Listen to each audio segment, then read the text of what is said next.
साथियों नमस्कार, मैं आलोक सिंह आप सबका आपके मनपसंद यूट्यूब चैनल उद्योग धंधा बाय आलोक सिंह में हार्दिक स्वागत है।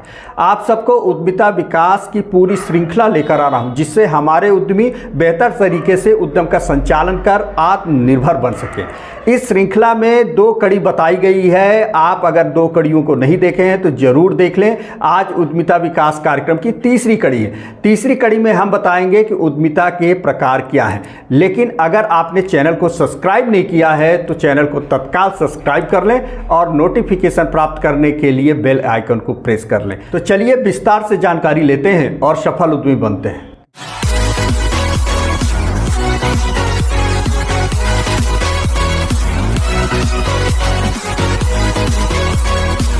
वैसे तो प्रत्येक क्षेत्र और स्तर में उद्यमिता के अलग अलग प्रकार देखने को मिलते हैं, इसलिए उसका वर्गीकरण कर पाना बड़ा मुश्किल होता है। लेकिन कुछ आधारों पर हम उद्यमिता के प्रकार का वर्गीकरण करते हैं। वैसे तो एक है स्वामित्व के आधार पर, जिसके अंतर्गत आता है एकल स्वामित्व, नंबर दूसरा साझेदारी, नंबर तीसरा संयुक्त स्टॉक कंपनी और नंबर चौथा है सरकारी कंपनी और नंबर 5वां है सहकारी समिति।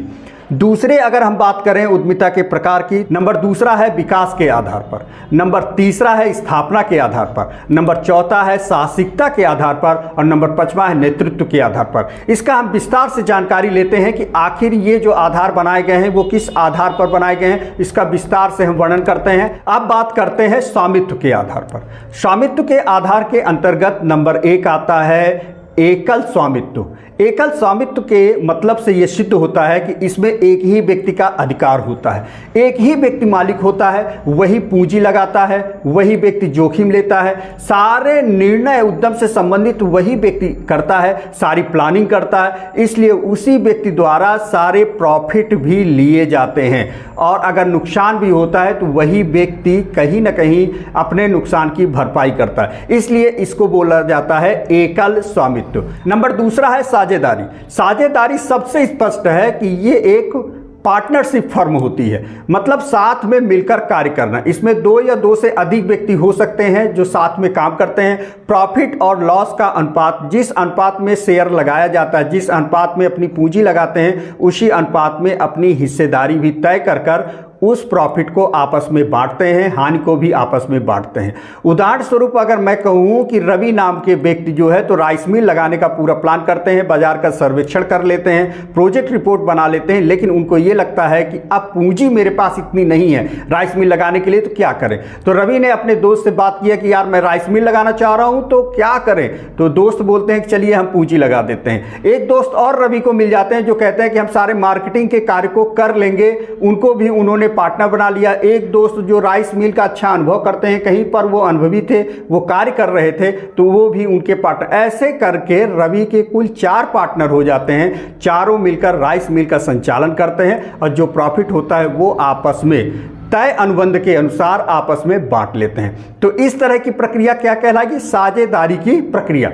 नंबर तीसरा है संयुक्त स्टॉक कंपनी। संयुक्त स्टॉक कंपनी में उद्यमी द्वारा शेयर को जारी कर दिया जाता है, शेयर के राशि तय कर दिए जाते हैं और उसी अनुपात में शेयर धारक शेयर खरीदते हैं। जो शेयर खरीदते हैं, जो प्रॉफिट होता है उसी अनुपात में बांटा जाता है। तो इसमें क्या होता है, जो साझेदारी होती है शेयर के माध्यम से होती है, इसको बोलते हैं संयुक्त स्टॉक कंपनी। नंबर चौथा है सरकारी स्वामित्व। सरकारी स्वामित्व को हम ऐसे मानते हैं कि कंपनी एक्ट 2013 की धारा 246 के अनुसार जब किसी कंपनी का 51% शेयर केंद्र सरकार या राज्य सरकार द्वारा खरीद लिया जाता है तो वो कंपनी सरकारी कंपनी के अंतर्गत आ जाती है। सरकारी कंपनियों के प्रकार जैसे ओएनजीसी, एनटीपीसी, महानगर टेलीफोन निगम लिमिटेड, कोल इंडिया लिमिटेड, एचएमटी लिमिटेड, ये उदाहरण है सरकारी स्वामित्व वाली कंपनियों के। अब हम बात करते हैं, नंबर 5वां है सहकारी समिति।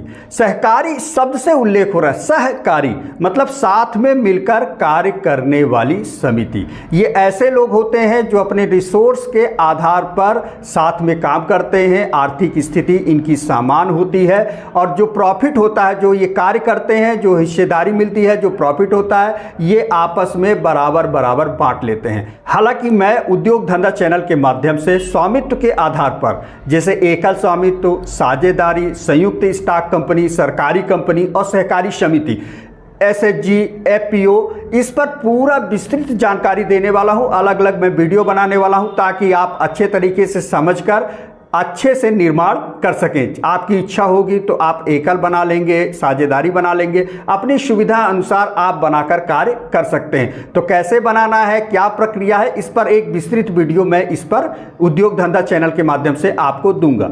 अब आगे मैं बात करता हूं आपसे विकास के आधार पर। विकास के आधार पर उद्यमिता के प्रकार की अगर हम बात करें तो इसमें यह माना जाता है कि कोई व्यक्ति, जैसे मान लीजिए कि सूक्ष्म उद्योग संचालित करते हैं और सूक्ष्म उद्योग संचालित करने के बाद उनका विकास होता है, वो उनका डेवलप होने लगता है, वो प्रॉफिट कमाने लगते हैं और वो आ जाते हैं मध्यम उद्योग में। उदाहरण स्वरूप एक कपड़े का व्यापारी है, कपड़े का व्यापारी एक छोटा सा शोरूम खोलते हैं और शोरूम खोलने के बाद उनको अच्छा प्रॉफिट होने लगता है, वो पैसा कमाना शुरू कर देते हैं। तो उनको धीरे धीरे ये लगता है, वो परिवर्तन कर देते हैं एक बड़े शॉपिंग मॉल के रूप में। जब उनका बड़ा सा शॉपिंग मॉल तैयार हो जाता है तो ये हुआ आपका विकास के आधार पर। नंबर तीसरा है स्थापना के आधार पर। स्थापना के आधार के अंतर्गत सूक्ष्म, लघु, मध्यम उद्यम आते हैं। तो इसके बारे में मैं विस्तृत जानकारी आपको वीडियो बनाऊंगा, उद्योग धंधा चैनल के माध्यम से आप तक प्रस्तुत करूंगा, तो आप जान जाएंगे। नंबर चौथा है साहसिकता के आधार पर। साहसिकता के आधार का मतलब हुआ पूंजी लगाना। जो व्यक्ति जितना पूंजी लगाएगा वो उतना ही प्रॉफिट जनरेट करता है, वह उतना ही फायदा कमाता है। बहुत सारे ऐसे व्यक्ति हैं जो ज्यादा पूंजी लगाकर बिजनेस को नहीं कर पाते हैं। जो बिजनेस पूंजी कम लगाएंगे तो लंबा समय लगता है, थोड़ा ज्यादा समय लगता है आपके बिजनेस में। तो ये कहलाता है आपका साहसिकता के आधार पर। बहुत सारे लोग ऐसे होते हैं जो जोखिम नहीं ले पाते हैं, वो परंपरागत बिजनेस को करते हैं। जैसे मान लीजिए कोई कुम्हार है जो घड़े का काम करते हैं, तो उन्हीं के जो बेटे होंगे, उन्हीं के जो पारिवारिक तरीके से देखा जाए तो वो भी अपने घड़े बनाने के निर्माण को, उसको मैन्युफैक्चरिंग करने का कार्य करते हैं। वो नए बिजनेस को नहीं अपना पाते हैं, उनके अंदर इतना साहस या जोखिम लेने की क्षमता नहीं होती है। जिस व्यक्ति के अंदर जितना जोखिम लेने की क्षमता विद्यमान होगी वो व्यक्ति वही सही उद्यमी बन सकता है, वही अच्छा प्रॉफिट भी आने वाले समय में कमा सकता है। अब बात करता हूं मैं नंबर 5वां, नेतृत्व के आधार पर। आप सब जानते हैं कि उद्यमी गुणों में नेतृत्व का होना बड़ा ही महत्वपूर्ण होता है, क्योंकि एक उद्यम के संचालन में उनके कर्मचारियों का सही समन्वय, काम को बांटना, अपने काम को सही तरीके से करा पाना, एक नेतृत्व क्षमता विद्वान व्यक्ति ही अच्छे तरीके से कर पाता है। अगर उसके अंदर नेतृत्व के गुण नहीं होंगे तो वो उद्यम को बेहतर तरीके से संचालित नहीं कर पाएंगे और उद्यम एक समय बाद बंद कर देंगे। इसलिए इसको प्रकारों में रखा गया है कि आपके अंदर कितना नेतृत्व की क्षमता है। अगर नेतृत्व की क्षमता है तो बेहतर तरीके से उद्यम को संचालित कर सकते हैं।